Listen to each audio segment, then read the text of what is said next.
Joining us once again on the 966, author, columnist, and former American diplomat, the one and only Mr. David Rundell. Mr. Rundell is author of the acclaimed book on Saudi Arabia, Vision or Mirage, and spent 15 of his 30 total years in service as a diplomat in Saudi Arabia, including as chief of mission. Lately, Mr. Rundell has been active in providing commentary and analysis in the media. Two items from David, which we've referenced recently on the 966, include his recent piece for the online publication Unheard, entitled How MBS Wins Friends and Influences People, and for Newsweek earlier this year entitled Saudi Arabia's True Role in 9/11. Mr. Rundell, thank you for joining us again. Welcome back onto the 966. It's always a pleasure to be with you. Hi, Thank David. you for inviting me. Thank you. We're genuinely excited about your return to the 966. Thank you, and we're fired up, really. Actually, that we're devoting this episode to a discussion of King Salman bin Abdulaziz Al Saud. And for our listeners, to provide some context, King Salman is 87 years old. Saudi Arabia was established 90 years ago. King Salman has quite literally seen it all, and I guess more importantly, been part of it all. And as we know, these days, Crown Prince Mohammed bin Salman, King Salman's son, dominates the headlines as an enormously active and dynamic agent of change in the kingdom. But David, and this is what we're excited about, is it fair to say that King Salman has played a unique and indispensable role in bringing Saudi Arabia to where it is today?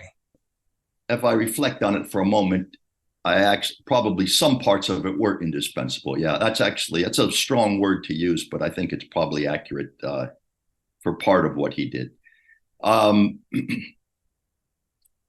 If you look at his career, which his active working career is over a half a century, it's true that he lived through all of the eras of Saudi development, from very simple and almost impoverished country to a major player on the world stage, both politically and economically. I think the first thing to say is, though, throughout most of his career, he was a local and a domestic political figure. He was not an international figure because most of his career was spent as the governor of Riyadh.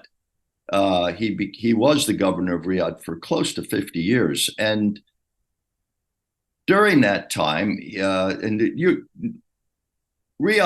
was governor of Riyadh City and then later governor of Riyadh Province. So Riyadh is a bit like New York in that there's both a city and a state with the same name. And the city, which he became, if you will, the mayor of, when it was, 500,000 people at most, is now a city of 7 million. And he oversaw the growth of that city, which at times the population was growing at 7 or 8% a year, which is very difficult to keep up with the infrastructure on any place that's growing that fast.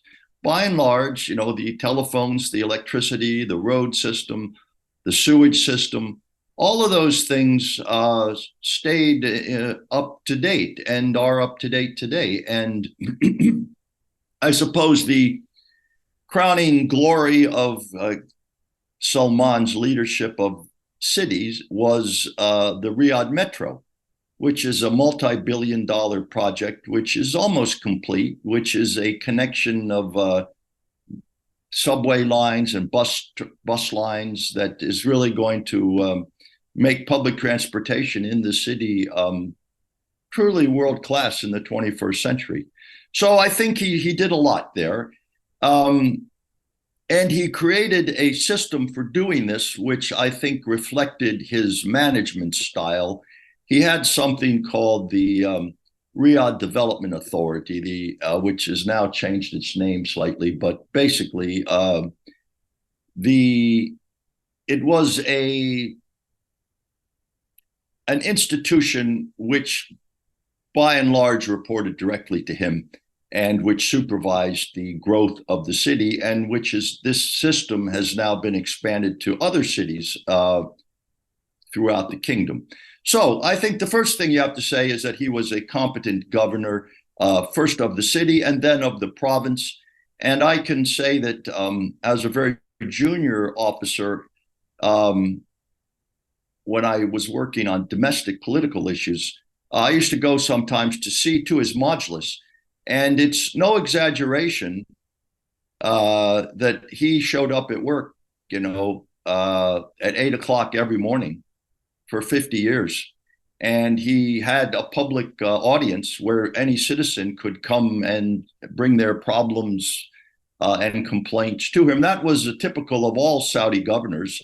But I actually went several times and saw this. And, people came with all kinds of, this is many years ago, and it's probably more sophisticated today, but people came with all kinds of simple problems, and he dealt with them. So, he played an important role in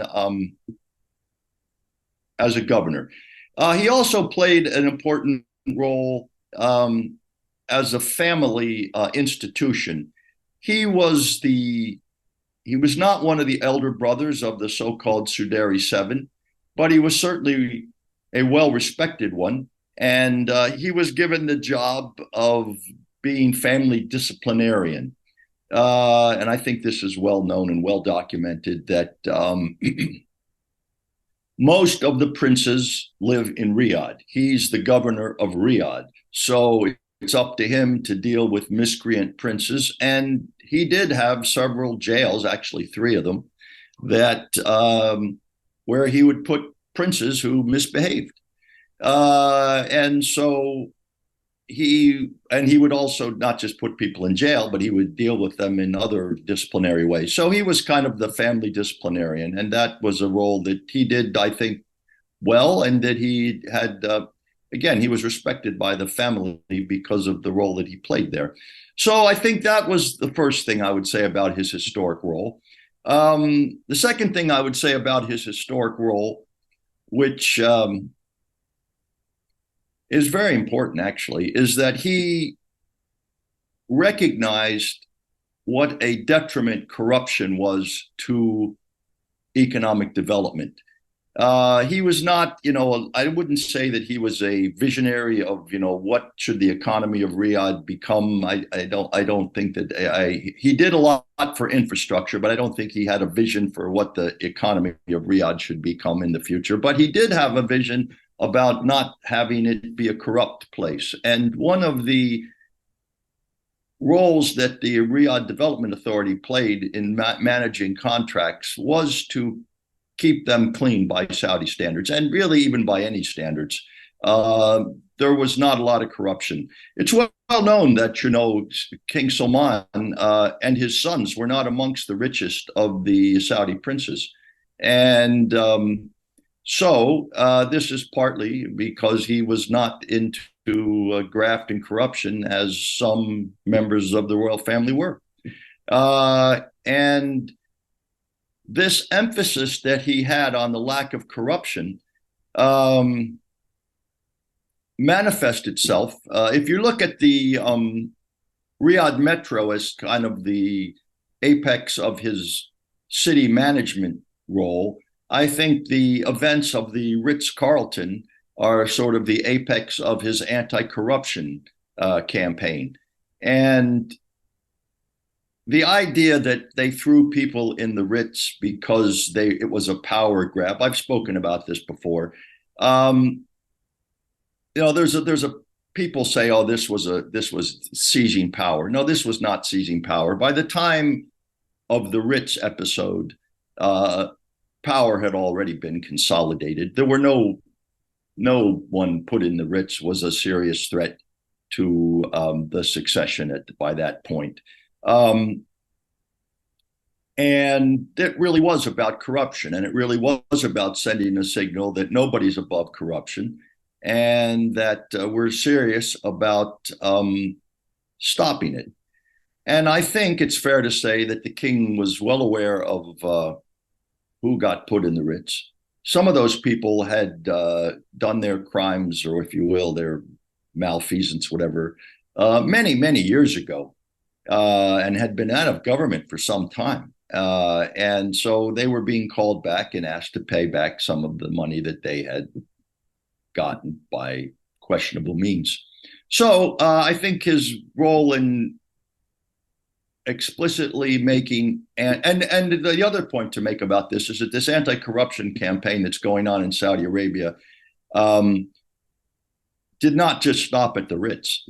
The system now exists, and if you go to Saudi Arabia and talk to pretty much anybody, they will tell you that corruption, both at major scale and minor scale, that existed throughout the government has been dramatically reduced. It hasn't been eliminated. It doesn't get eliminated anywhere, but it has certainly been reduced. And if you talk to Saudi businessmen, they will tell you that it's now much easier to get contracts with the government because there's much less nepotism, wastaism, corruption, whatever word you want to use for it. Many contracts are now done online with the bids all available for people to see, so you know who bid what. It's not somebody opening an envelope in a dark room and giving it to his cousin. Now, if you're disqualified, the reasons you're disqualified are put online, and you can read why you were disqualified. It's not some secret letter that you got that said, "I'm sorry, you're not eligible." So there's a lot of cleaning up that went on in the Saudi government that I think people should be aware of. And I think that this at the root of it is this long-standing view of the king about how corruption was a detriment to economic development. And I think that the third thing, and the one part which I would say was probably indispensable, was his role in managing succession.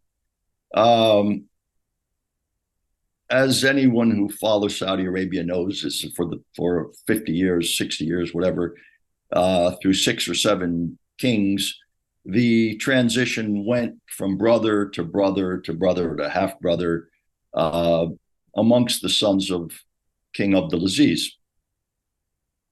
And while some people will say that the king ended the system, I would argue that the system ended itself because they ran out of brothers.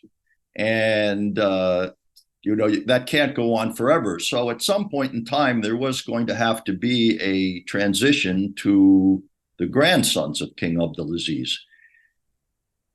And that was always going to be difficult, a difficult transition, and potentially destabilizing. I think anyone who follows my views on Saudi Arabia knows that I would argue that Saudi Arabia has been more stable than most people give it credit for. So to summarize, I think he did a good job taking care of the infrastructure of Riyadh. I think he did a good and managing a lot of things in the central province, but the infrastructure being the most obvious. I think he did a good job on trying to set the mold for stopping corruption, and I think he helped with the succession. So I think those would be his historic contributions.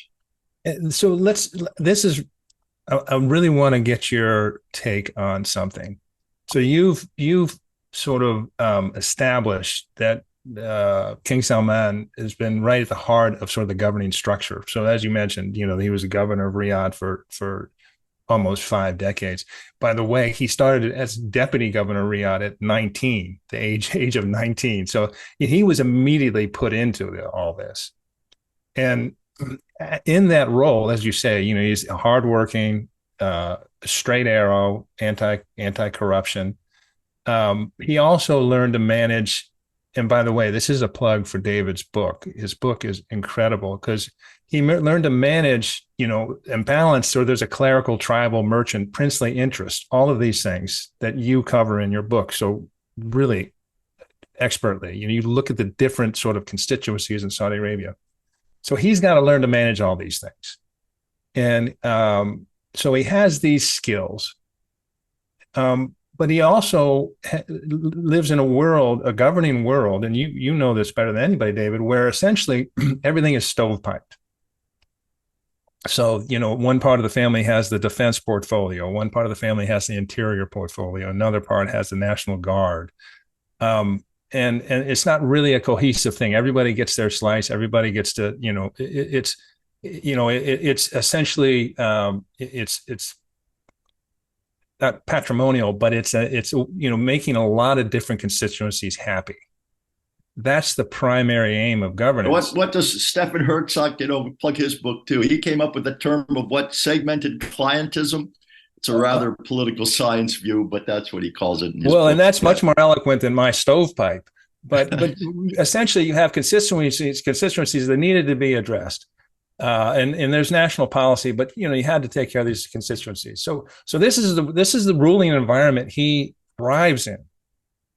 And so we come up to 2015 when he becomes king, on the passing of King Abdullah in January 2015. And by April 2016, Vision 2030 is launched. But even before that, I mean, he came in and when he arrived as king, there were 11 government secretariats. He abolished them all. So now we're just working with two: the Council of Political and Security Affairs and the Council for Economic and Development Affairs. He immediately threw himself into refashioning the whole governing structure. Where did this come from? Okay, that's a good question. Salman is a monarchist. He believes in the dynasty and the monarchy. And I think it's fair to say that, like many people in Saudi Arabia, and many members of the royal family, that's not a completely self-serving idea. Oh, I'm the king, so I'm a monarchist. Yeah, of course, that would make sense. But I think that he believes sincerely that the monarchy is the best system for the security and prosperity of the Saudi people. And to be blunt, I'm not sure I disagree. In fact, I probably would agree. The American, I would almost call it a fetish for democracy and elections. And this comment may get me in trouble, but the reality is that democracy and elections haven't worked too well in most of the Arab world.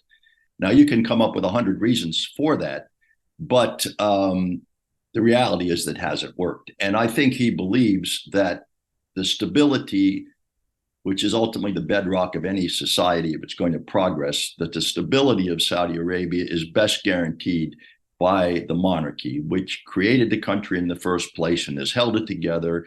And it is a disparate place. It has different regions and different tribes and people with very different cultures, if you will. So I think he believes in the monarchy, both because he's the king and that's good for him, but also because I think he generally believes that it is useful for the Saudi people. So I think he believes that you need a strong monarchy, one that is very similar to the way his father ran the show. And therefore, his concentration of power is more a reversion to the way King Abdulaziz ran the country than something that he completely invented himself. I think that he's reversing this policy of stovepiping. That was a factor of the fact that the country was run by 30 brothers, some more powerful than others, but he's saying, no, that's over. We're going back to the day where there's a king and I'm the king and I'm in charge and everything goes through me. And this has been manifest in many ways. Money is at the end of the day the ultimate arbiter of power for many of these people, and he has dramatically concentrated the way funding is done. So there is really no more independent funding. That this prince has a budget for this ministry and that prince has a budget for that ministry, and they all kind of do their own thing, and often in many uncoordinated ways. And now there is very much a central budgeting process with key performance indicators. If you're going to get more money, you have to have met certain goals. You have to report to, and the monitors, if you will, of this new system exist in all ministries. So he has centralized power, very much so. And I think that this is, you spoke specifically about the budget process, if you will, of funding, but you spoke about it with the stovepiping of different government ministries, but it also goes into other areas. Two of the stakeholder groups that the king or the kings dealt with were the religious people and the religious institutions and the tribes. I think it's fair to say that Salman has made it very clear that he felt, to some extent, I think it's fair to say that power had drifted away from the monarchy and that some of these other groups were becoming too powerful. And the way that he dealt with the religious establishment is a good example of that. I mean, he pretty much shut down the religious police, which is a pretty profound thing to have done in Saudi Arabia. And he has pretty dramatically increased the amount of secular education that you get in the school curriculum, which again is pretty dramatic in Saudi Arabia. And he has clearly put in place people who have a more tolerant and ecumenical even view of Islam in place. And again, that's quite a surprising thing to have done. He has dramatically limited the some of the Saudi charities, which used to give money overseas. Again, that's now, there used to be many of those, and now it's very centralized in really just one institution, which he controls quite tightly. So this concentration of power has taken place on many levels. Tribes, again, there's some of the tribal leaders have had their stipends terminated. Okay, there were tribal leaders got paid, and some of that has stopped. Again, that's rather a profound thing in terms of Saudi, the way the Saudi system works. So he's made it very clear that the monarchy is the key institution. Essentially, and by the way, that's a really interesting point of regarding his sense that Ibn Saud, King Abdulaziz, the founder of Saudi Arabia's model for monarchy, was better to achieve the goals in mind, which is stability and security and prosperity for his people, is better than the one that existed at the time he ascended to be king. As you say, the segmented clientism, according to Stefan Hertog, but the stovepiping. No, that's exactly right. I think he felt quite, and I think I'd probably agree with him that the system as it existed when he came to power, did not have a centralized plan, which Vision 2030 is very much a centralized plan, and I think by and large a pretty good plan. So he wanted a centralized plan, and the other problem with the way it was, the stovepiping, is that it lent itself to all kinds of corruption, which, as I say, is something that he was dead set against. So I think he wanted a centralized, less corrupt system, and he felt the way to do that was to have a more centralized authority, which he has done, and his son has followed with that model. And it's fascinating. This is one of the conundrums about Saudi Arabia, and one of the reasons why it's so interesting to all three of us. So you essentially have a monarch who says, okay, I want to revert to the traditional role of how monarchy is, and it ends up with a more unified plan. So you've got the, sort of harking back to traditions, but then the result is essentially more progressive policies. And you've talked about it, of secularizing education and moderating Islam. Certainly the economy has been liberalized considerably. But you know, any number of steps you can say is, oh, these are consistent with a more liberal view, and liberal is a wrong term. That's not what I mean. But you know what I mean? It's kind of it's against these juxtapositions of things in Saudi Arabia that are so interesting. So here's a very conservative guy who thinks this is how a monarchy should be, but the result is liberalization of the society in many ways. You know, any number of ways.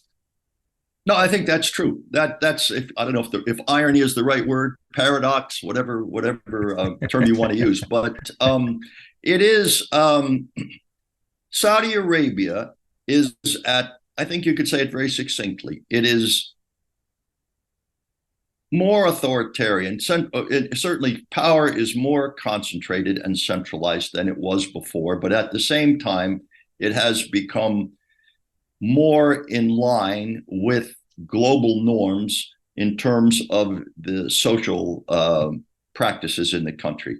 And I think we've talked about that. Many of your guests have talked about that. I mean, the dramatic and profound is not a word I would use too often, but profound changes in the social structure in Saudi Arabia, not just in the role of women, is quite unrecognizable from what it was. So I think, they are trying to walk a middle path that most Saudis, some more than others, but at the end of the day, most Saudis find acceptable. And I talked about that in the book, that, they lead social change at a pace which is acceptable to most people. Some think it should go faster. Some think it should go slower.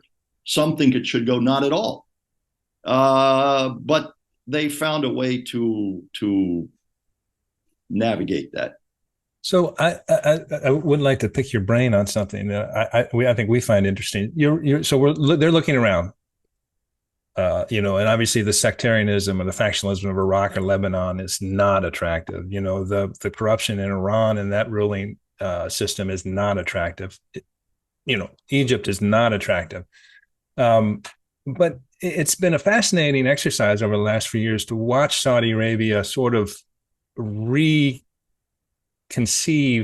its narrative. And even when you were there, they didn't really celebrate National Day till early in the aughts. So they have National Day. It's 90 years now. National Day is a big day, but they've also introduced Founders Day.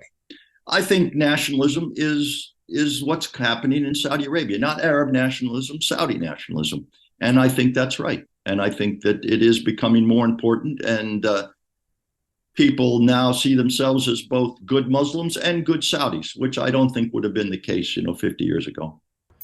Author, columnist, former American diplomat, Mr. David Rundell, thank you so much for your time. This was a great conversation. We'd love having you on this program, and we hope to see you again very soon.